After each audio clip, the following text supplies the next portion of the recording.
Last night, I watched a 1991 movie called The Super, starring Joe Pesci in the lead. This movie would not fly today with its abundant use of ironic inappropriateness. That being said, it was the 90s and the world was a different place. First of all, the soundtrack was great all the way through. Second, the building in question throughout the movie is actually an old world building which features this beautiful stone carving and brickwork. But I digress. The Super is about a father who teaches his son how to be the biggest slumlord you can be, among other things.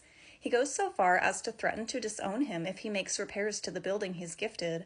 I mean, weird hill to die on, but okay. Right out of the gate, we see how both privilege and prejudice are learned behaviors. This building is so disgusting that when he's taken to court by the housing authority, the judge decides to dish out some karmic justice. He's made to stay on house arrest in one of his vacant apartments for 120 days until he brings the building up to code.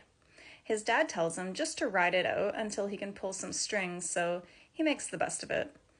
But the place is so horrifying that Pesci's girlfriend won't even come visit, and he can't even listen to the radio because the electricity isn't working. He can't use the toilet, the windows are broken, you know the deal, and he certainly isn't getting any love from the tenants he's been shaking down. A couple profound moments in the movie were when the Reverend character says he's been praying that Pesci would fix his toilet, and Pesci tells him to leave him alone.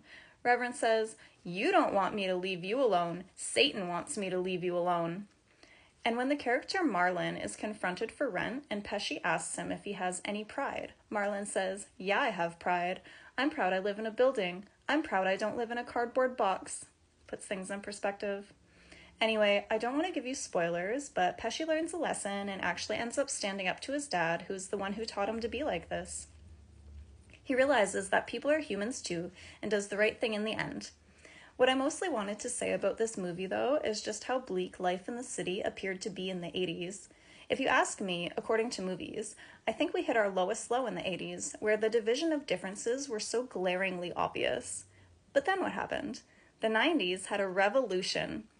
I was little during this time, and I've seen the world change so drastically since then, so it made me think of the time we're living in now.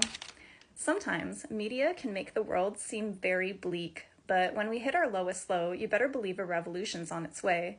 We must shine a light on our own faults in order to overcome them and rise to a higher level of consciousness. And just like in this movie, we can learn a bit about ourselves along the way.